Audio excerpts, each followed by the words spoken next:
அறிவுன்னு சொல்லி அவருக்கு முன்னாடி வாழ்ந்தவர்கள் எல்லாம் எதையெல்லாம் அறிவுன்னு சொல்லி இருக்கிறாங்களோ அதுல எல்லாம் சலிச்சு புடைச்சி எடுத்து பாத்தீங்கன்னா தலையாயதான் நிக்கிறது என்ன இருக்குன்னா பகுத்து உண்டு பல்லுயிர் ஓம்புதல். எல்லா உயிர்களையும் நம்ம பாதுகாக்கணும், அதுதான் தலை சிறந்த அறிவு. சிறந்த இப்ப எனக்கு முன்னாடி பேசின சகோதரர் சொன்னாரு, உலக அளவுல சமத்துவம் வரணும், சமாதானம் வரணும். அந்த சமத்துவமும் சமாதானமும் எப்ப வருகிறதுன்னு சொன்னா பகுத்துண்டு பல்லுயிர் ஓம்பும்போதுதான் வருகிறது. ஆகையினாலதான் உலகத்துல இருக்கிறவங்க சொன்னதுல எல்லாம் தலையாயது பகுத்துண்டு பல்லுயிர் ஓம்புதல். சரி, இந்த பகுத்துன்றதுன்னா என்ன? மறுபடியும் அங்க வந்துருது விஷயம்.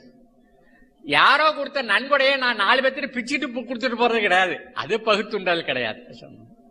தம்மில் இருந்து தமது பார்த்து உண்டற்றாள் அப்படின்னு சொன்ன. என்னுடைய வீட்டுல இருந்து என்னுடைய முயற்சியில நான் உற்பத்தி பண்ண பொருள் இருக்குல்ல, அதை மற்றவங்களோட பகிர்ந்து